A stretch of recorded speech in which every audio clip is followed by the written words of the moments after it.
Dear students, आज आपण या व्हिडिओमध्ये इयत्ता 12वी इंग्रजी या विषयाची फेब्रुवारी 2023 या वर्षाची प्रश्नपत्रिका व नमुना उत्तरे अभ्यासणार आहोत.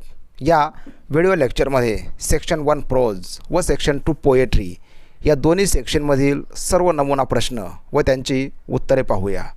सर्वप्रथम प्रश्नपत्रिकेत दिलेल्या काही महत्त्वाच्या सूचना पहा. प्रत्येक प्रश्न व उपप्रश्नांचा क्रमांक अचूक लिहा. प्रश्नांची उत्तरे पूर्ण वाक्यात लिहा. प्रश्नपत्रिकेत दिल्याप्रमाणे वेब डायग्राम, फ्लो चार्ट, तक्ते इत्यादी लिहा. रंगीत पेन किंवा पेन्सिलचा वापर करू नका. फक्त काळ्या किंवा निळ्या शाईच्या पेनने तुम्ही उत्तरे लिहा. एकाच प्रश्नाची एकापेक्षा अधिक उत्तरे लिहू नका. शक्यतो प्रश्नांचा क्रम बदलू नका. या काही महत्त्वाच्या सूचना आपण लक्षात ठेवल्या पाहिजेत. आता पाहूया सेक्शन 1 प्रोज सेक्शन. एकूण 34 गुणांसाठी हा सेक्शन आहे. यामध्ये reading for comprehension, language study, summary व माइंड मॅपिंग यावर आधारित प्रश्न विचारलेले असतात. सर्वप्रथम question number 1A scene passage यावर आधारित हा प्रश्न आहे. उतारा परीक्षेमध्ये तुम्ही किमान 1 किंवा 2 वेळेस अगदी शांतपणे काळजीपूर्वक वाचला पाहिजे. यानंतरच तुम्ही प्रश्नांची उत्तरे लिहू शकाल. दिलेला उतारा पहा. I was quite happy getting into IIT, but my joy was short-lived at Solapur. I had not seen any building which was more than 3-storied. Mumbai, however, was full of skyscrapers. At IIT, most of the students and professors used to converse in English, whereas my English was very poor. I had my entire education in Marathi. My spoken English was quite pathetic. Not only did I have a very weak vocabulary, but my pronunciation also was terrible, and my construction of English sentences very awkward, to say the least.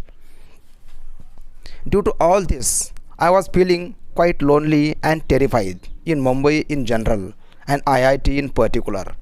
I had developed an inferiority complex and wanted to run away from IIT and even Mumbai.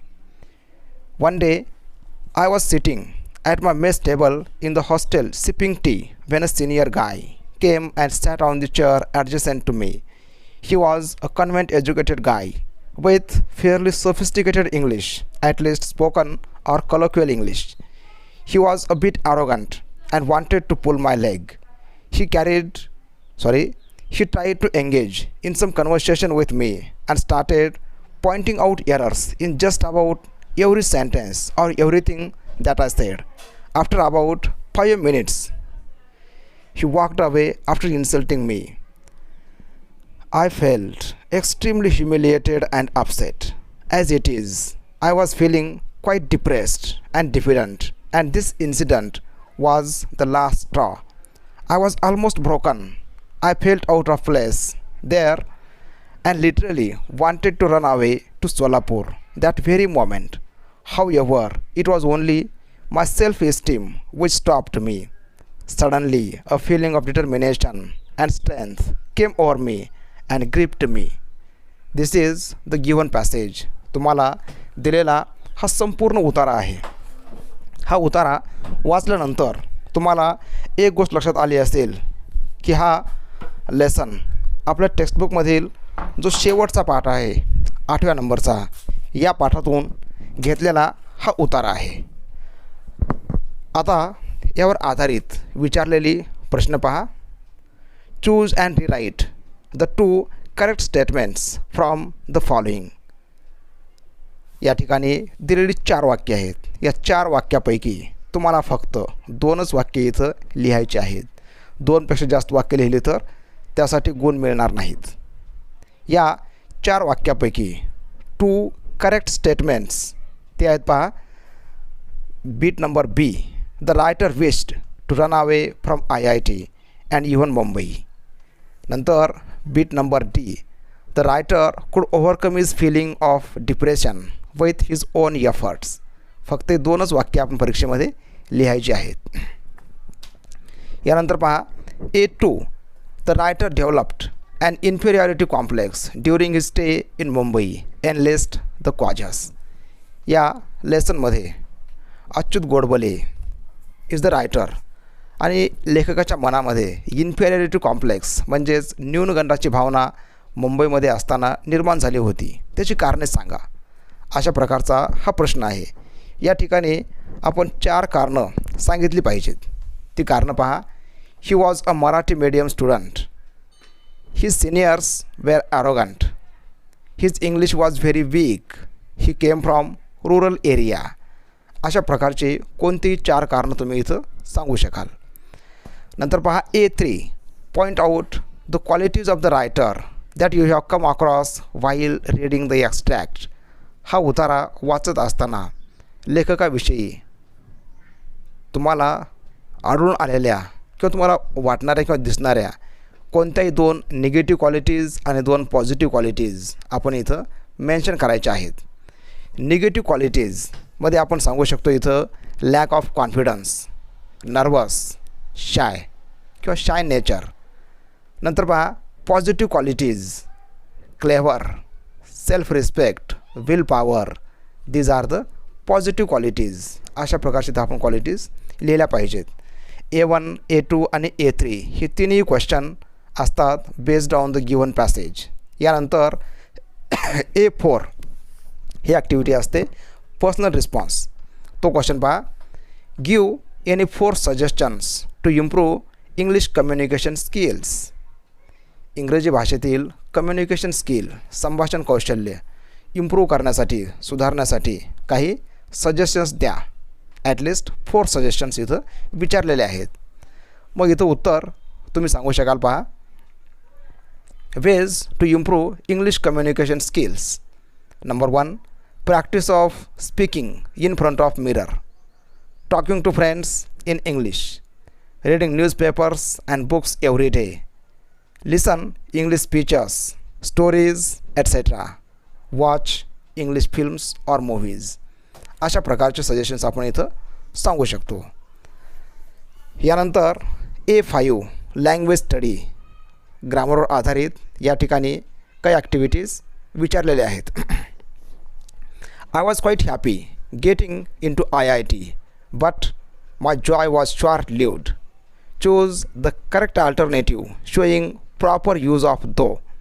या दिलेल्या वाक्यामध्ये दो वापरून हे वाक्य आपल्याला बदलता येतं. या ठिकाणी तुम्हाला 4 ऑप्शन दिलेले आहेत. यापैकी कोणत्या वाक्यामध्ये दोचा वापर अगदी योग्य प्रकारे केलेला आहे ते वाक्य तुम्हाला इथं परीक्षेमध्ये पूर्ण वाक्य लिहावं लागेल. या 4 वाक्यापैकी बीट नंबर C हे अगदी बरोबर प्रकारचं उत्तर आहे. ते वाक्य पहा. Though I was quite happy getting in to IIT my joy was short lived. यानंतर दुसरं वाक्य पहा. I felt extremely humiliated and upset. Identify the correct exclamatory form of the above sentence. या दिलेल्या वाक्याचं एक्सक्लामेटरी फॉर्म कोणतं अगदी बरोबर आहे ते वाक्य आपण इथं निवडायचं आहे. याचं उत्तर आहे पहा. Bit number B. How humiliated and upset I felt आणि शेवटी एक्सक्लामेटरी मार्क. यानंतर A6 match the following words in column A with their antonyms in column B. Column Aमध्ये काही दिलेले शब्द आहेत तर कॉलम Bमध्ये त्यांचे अँटोनिम्स म्हणजेच अपोजिट वर्ड्स दिलेले आहेत. यांच्या योग्य जोड्या इथं लावायच्या आहेत. डिफिडंट अपोजिट वर्ड आहे confident. Humiliated opposite word exhilarated. Arrogant humble. Inferiority superiority. These are the antonyms. नंतर पहा B1 या ठिकाणी नॉन टेक्स्च्युअल ग्रामर, टेक्स्टच्या बाहेरची काही वाक्य इथं विचारलेली आहेत. Do as directed. Both the partners have signed the agreement in haste. Identify the correct passive voice form of the above sentence from the alternatives given below. दिलेल्या वाक्याचं पॅसिव्ह वॉइस फॉर्म कसं असेल याची इथं 4 दिलेली वाक्य आहेत. या 4पैकी अगदी करेक्ट योग्य प्रकारचं पॅसिव्ह वॉइस फॉर्म कोणत्या वाक्यामध्ये आहे ते वाक्य आपण इथं निवडून लिहायचं आहे. तर दिलेल्या वाक्यामध्ये पहा. Both the partners have signed या ठिकाणी प्रेझेंट परफेक्ट टेन्स आहे. तर प्रेझेंट परफेक्ट टेन्सचं दिलेलं पॅसिव्ह व्हॉइस हे वाक्य आहे पहा bit number B. This agreement has been signed in haste by both the partners. दुसरं वाक्य पहा, I asked my sister what can I do for you in this matter. Identify the correct indirect speech form of the above sentence from the alternatives given below. दिलेले जे वाक्य आहे हे वाक्य आहे डायरेक्ट स्पीचमध्ये. याचं इनडायरेक्ट स्पीच किंवा indirect फॉर्ममध्ये वाक्य कोणतं असेल ते इथं आपण निवडून लिहायचं आहे. तर याचं उत्तर आहे पहा bit number A. I asked my sister what I could do for her in that matter. नंतर तिसरं वाक्य पहा, as soon as he left the house he met with an accident. Identify the correct no sooner than form of the above sentence from the alternatives given below.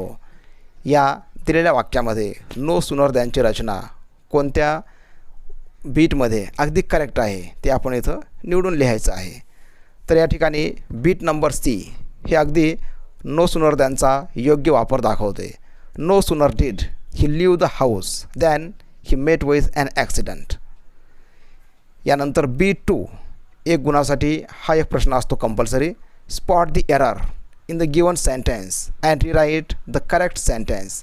दिलेल्या वाक्यामध्ये चूक कोणती आहे ती ओळखा व वाक्य दुरुस्त करून लिहा. वाक्य पहा, she has been worked in this office since 1996. या वाक्यामध्ये आपण सांगू शकतो की जेव्हा एखादी क्रिया भूतकाळात सुरू होते व ती आजपर्यंत सुरूच असते तेव्हा या ठिकाणी आपण प्रेझेंट परफेक्ट टेन्स वापरतो. मग या ठिकाणी जे व्हर्बमध्ये वापरलेलं फॉर्म आहेत V3 यामध्ये चूक आहे. तेव्हा इथं करेक्ट सेंटेन्स आहे पहा, she has been working in this office since 1996. यानंतर क्वेश्चन नंबर 2 पहा, अनसीन पॅसेज यावर आधारित हा तुम्हाला क्वेश्चन या ठिकाणी विचारलेला आहे. Read the following extract and complete the activities given below. The government of India is encouraging medical tourism in the country by offering tax benefits and export incentives to the participating hospitals. Medical visas are being cleared quickly without any hassles. With a view to facilitating the growth of medical tourism industry, the Ministry of Health and Family Welfare, along with the Ministry of Tourism, has set up a task force to evaluate the opportunities in the industry. Efforts are being made to standardize procedures and to guide foreign patients to select the hospitals most suited to their needs. Meanwhile, several private hospitals are seeking to take advantage of the booming medical tourism industry and are investing hugely in acquiring equipments and skills. However, medical tourism carries some risks that locally provided medical care does not.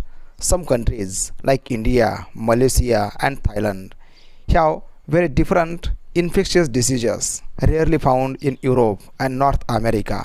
Exposure to diseases without having built up natural immunities can be a hazard for weak individuals, especially with respect to gastrointestinal diseases like hepatitis A, amoebic dysentery, etc., which could slow down the recovery process. Also, medical tourists may be at risk from mosquito-transmitted diseases, influenza and tuberculosis.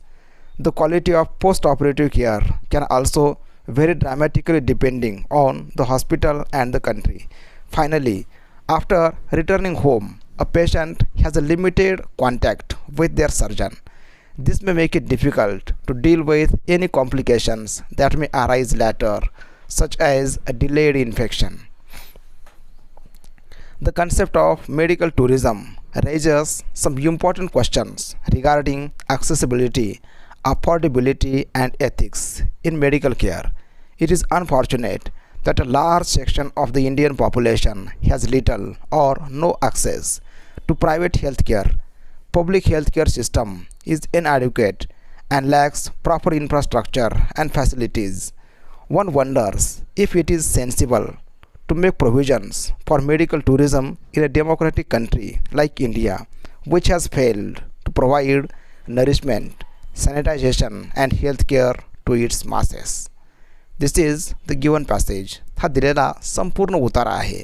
हा उतारा unseen असल्यामुळं तुम्ही 2 वेळेस हा उतारा अगदी शांतपणे काळजीपूर्वक वाचा. यानंतर तुम्हाला लक्षात येईल की मेडिकल टुरिझम याविषयी दिलेला हा उतारा आहे. यानंतर दिलेले प्रश्न पहा. Complete the web diagram. Infections of diseases possible through medical tourism.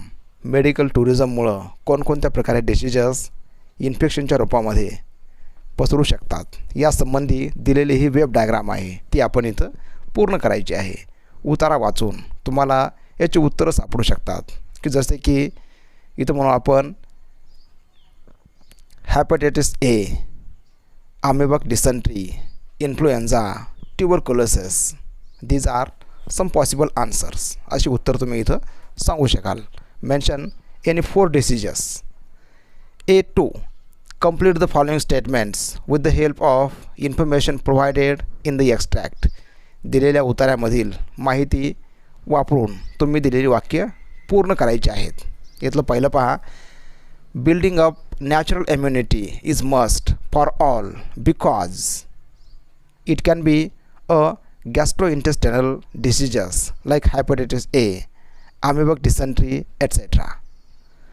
The concept of medical tourism cannot be much successful in India because of the problem of accessibility, affordability and ethics in medical care. अशा प्रकारे आपण ही वाक्य उतार्यातील माहिती वापरून पूर्ण करू शकतो. नंतर पहा. A3. Complete the activities or complete the table with reference to the statement medical tourism is a mixed blessing. Medical tourism याचे काही फायदे पण आहेत, काही तोटे पण आहेत. या ठिकाणी positive aspect and negative aspects mention केलेले आहेत. हा टेबल आपण पूर्ण केला पाहिजे. इथं आपण सांगू शकतो पहा. पॉझिटिव्ह आस्पेक्ट्स यामध्ये patient can avail good medical facilities available in developed countries. Well skilled doctors are available in various countries. हे आहेत पॉझिटिव्ह आस्पेक्ट. नंतर पहा. Negative aspects. Chances of spreading infectious diseases. Post operative care can be inconvenient and costly. हे आहेत negative aspect. A1, A2 आणि A3 हे तिन्ही प्रश्न असतात बेस्ड ऑन द पॅसेज, उत्तरावर आधारित. यानंतर A4 हा प्रश्न आहे personal response type. We need to promote the concept of wildlife tourism in India. State whether you agree or disagree with the statement. Mention any 2 arguments. दिलेलं जे statement आहे या वाक्याशी तुम्ही सहमत आहात की नाहीत हे सांगा व त्याच्या समर्थनार्थ कोणती 1-2 वाक्य तुम्ही इथं सांगू शकाल. हे वाक्य पहा. We need to promote the concept of wildlife tourism in India. जे की वन्यजीव किंवा आपल्याकडे जे अभयारण्य आहेत या ठिकाणचं जे म्हणतो आपण टुरिझम किंवा पर्यटन यासाठी भारतामध्ये काहीतरी संधी आहेत, अशा या विधानाशी तुम्ही सहमत आहात की नाहीत हे इथं तुम्ही सांगायचं आहे. याचं उत्तर पहा. We need to promote the concept of wildlife tourism in India. I agree with this statement. There are so many forests and national sanctuaries in India. Tourists can enjoy natural beauty and watch different wild animals. I think there is great scope for wildlife tourism in our country. नंतर पहा. Language study. The government of India is encouraging medical tourism in the country. Choose the correct present perfect form of the given statement. या दिलेल्या वाक्यामध्ये तुम्हाला present perfect tense वापरलेलं वाक्य कोणतं आहे ते ओळखून लिहायचं आहे. दिलेलं वाक्य पहा. Present continuous tense. याचं उत्तर तुम्ही सांगू शकाल. Bit number D. The government of India has encouraged medical tourism in the country. या ठिकाणी has encouraged this part is important. नंतर पहा second sentence, this may make it difficult to deal with any complication. Identify the replaced version of the statement using the auxiliary of certainty or definiteness. दिलेल्या वाक्यामध्ये certainty किंवा डेफिनाइटनेस दाखवणारं modal auxiliary वापरून कोणतं वाक्य लिहिलेलं आहे ते आपण इथं शोधायचं आहे. साधारणतः मस्ट किंवा विल यांचा वापर केला जातो डेफिनाइटनेस किंवा सर्टिनिटी दाखवण्यासाठी. तर या ठिकाणी बीट नंबर सी हे याचं उत्तर आहे. This will make it difficult to deal with any complication. या वाक्यामध्ये मॉडल ऑक्झिलरी विल हे तुम्हाला सर्टनिटी दाखवण्याचं काम करतं. नंतर पहा A6, identify the words from the passage with the following meaning. तुम्हाला या ठिकाणी सिनॉनिम्स लिहायचे आहेत. ग्रोईंग इमेन्सली म्हणजेच आलं उत्तरातला शब्द आहे booming. Threat, hazard, obtaining, acquiring, able to approach or possible to approach. शब्द आहे accessibility. अशा प्रकारे हे सिनॉनिम आपण उत्तरातूनच लिहिले पाहिजेत. नंतर पहा summary writing. Right a summary of the above extract with a suitable title with the help of the points given below. हा संपूर्ण अनसीन उतारा आपण वाचलेला आहे, त्याच्यावरचे प्रश्नोत्तर लिहिलेले आहेत.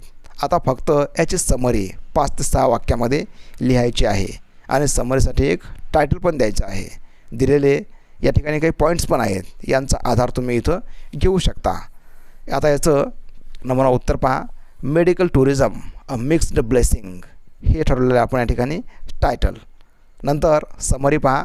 The government of India is promoting medical tourism by giving quick medical visas and providing facilities to the Ministry of Health. Medical tourism is a mixed blessing. It has some positive aspects and some negative aspects. Indian population has little access to private healthcare and our public healthcare system is also inadequate.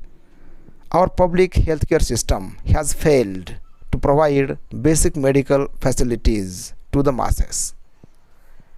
अशा प्रकारे आपण अगदी शॉर्टमध्ये summary किंवा सारांश लिहू शकतो. यानंतर शेवटचा क्वेश्चन पहा या सेक्शनमधील mind mapping. Question number 2 C. Prepare a mind map on the topic human interests using your ideas, thoughts etcetera. या ठिकाणी ह्युमन इंटरेस्ट्स या थीमवर आधारित तुमच्या मनामध्ये जे काही आयडियाज किंवा विचार येतील त्याचा तुम्ही एक माइंड मॅप तयार करून लिहिला पाहिजे. याचं एक नमुना उत्तर पहा. Human interests reading. रीडिंगमध्ये आपण सांगू शकतो reading novels, reading stories. Watching T V, यामध्ये watching movies, serials, news etcetera. यानंतर playing games, indoor games, outdoor games. यामध्ये पुन्हा आपण वेगवेगळ्या प्रकारचे खेळ इथं मेन्शन करू शकतो. यानंतर exercise and meditation for physical and mental health. यानंतर सोशल मीडिया.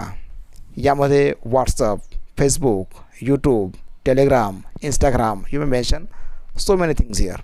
यानंतर there is also travelling, visiting sea beaches, visiting forests, visiting religious places. अशा प्रकारे तुमच्या मनामध्ये जे आयडियाज, जे विचार येतील ते तुम्ही डायग्राम फॉर्ममध्ये इथं सांगू शकता, लिहू शकता. यालाच म्हणतो आपण माइंड मॅपिंग फ्रेम किंवा design.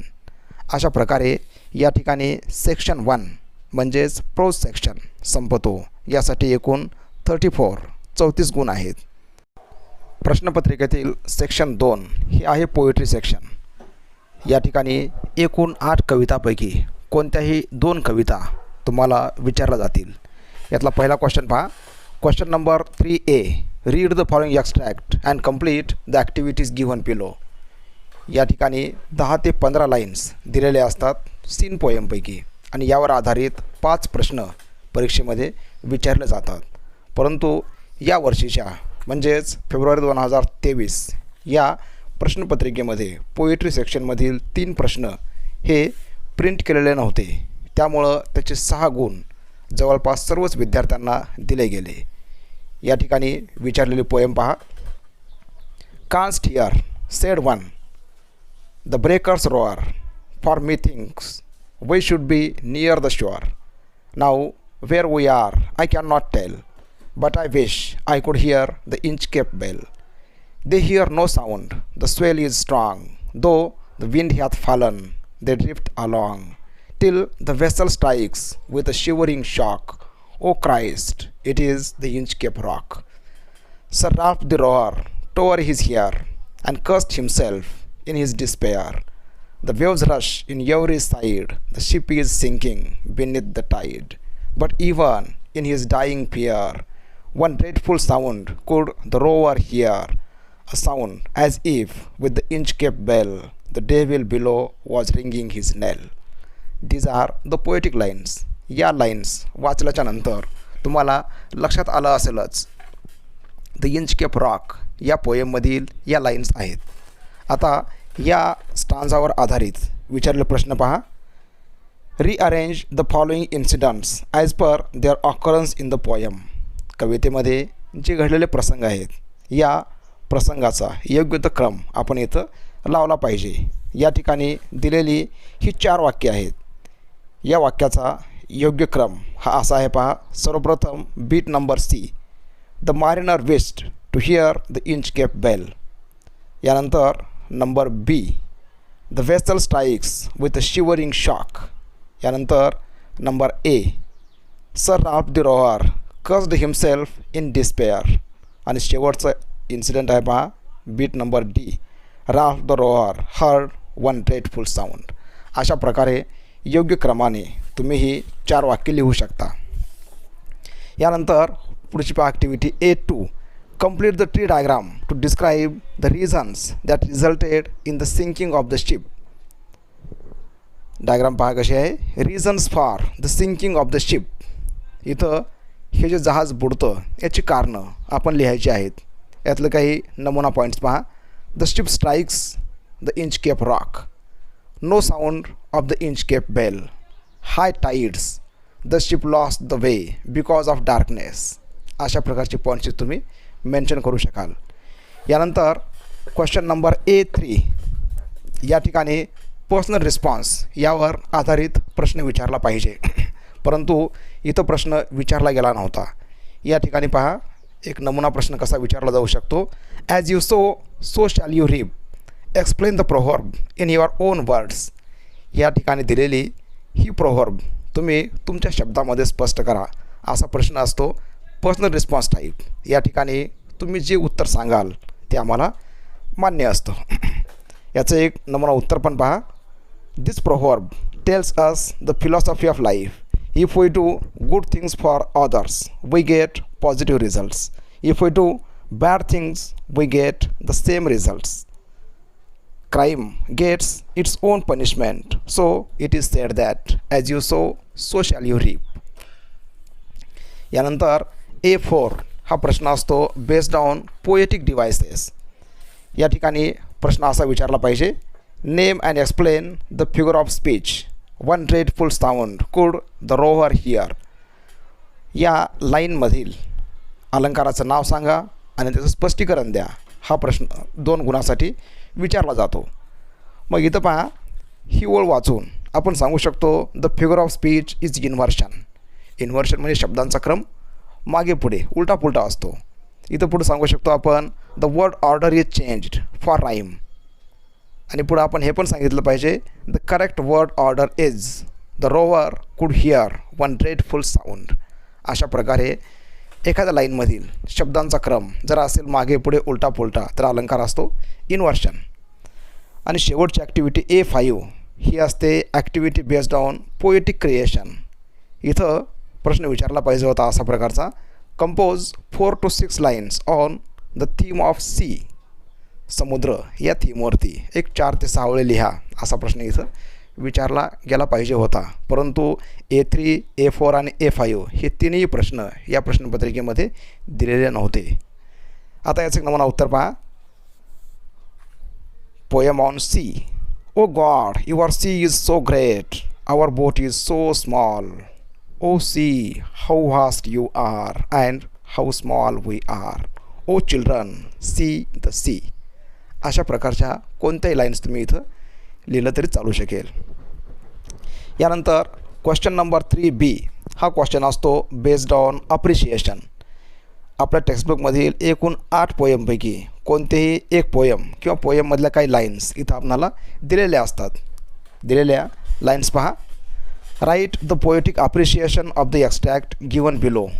She walks in beauty like the night of cloudless climes and starry skies and all that's best of dark and bright meet in her aspect and her eyes, thus mellowed that tender light which heaven to godly denies, one shade the more, one ray the less, had half impaired the nameless grace which waves in every raven trees or softly lightens over her face, where thoughts serenely sweet express how pure, how dear their dwelling place, and on that cheek and over that brow, so soft, so calm, yet eloquent, the smiles that win, the tints that glow, but tell of days in goodness spent, a mind at peace with all below, a heart whose love is innocent. या दिलेल्या lines आहेत. या lines वाचून तुमच्या लक्षात आलं असेलच की आपल्या टेक्स्ट बुकमधील शी वॉक्स इन ब्युटी या कवितेमधील या लाईन्स आहेत. लॉर्ड बायरन यांनी लिहिलेली ही एक सुंदर कविता आहे. अप्रिशिएशन लिहित असताना कवितेचं नाव व कवीचं नाव इथं तुम्ही प्रामुख्यानं मेन्शन केलंच पाहिजे. आता या लाईन्सवर आधारित किंवा दिलेली संपूर्ण पोयमच आहे.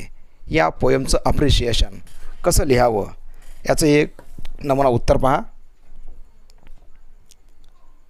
About the poem, poet and title. She Walks in Beauty is a well-known poem written by a British romantic poet, Lord Byron. The title of the poem shows that a lady is appreciated in this poem. The title is also the first line of the poem. Nantar next point, theme. The major theme of this poem is the beauty of a woman. The poet thinks that her beauty is flawless. He also describes the inner beauty of the woman, whose mind is pure and her heart is innocent. यानंतर point number 3, language style or poetic devices. This is a short lyrical poem of 18 lines. There are 3 stanzas of 6 lines each. The rhyme scheme is AB, AB, AB. Simile, metaphor, antithesis, personification. Such poetic devices are used in this poem to describe the beauty of the woman. Next point, values or message. The poem tells us the importance of inner beauty. It is a divine thing. The woman's heart is innocent. Her mind is pure, so she is beautiful. Goodness in our behavior makes us beautiful. This is the message. My opinion about the poem. The poem taught me to appreciate beauty. While praising outer beauty, we should pay attention to inner beauty. Our inner qualities are more important than outer appearance or outer beauty. Now in this way, with the help of these points, we may write appreciation. या ठिकाणी 10+4 एकूण 14 गुणांसाठी हा poetry section आहे. Dear students, see my another video to learn the model answers of section number 3 and 4. Its link is given in the description box. Thank you.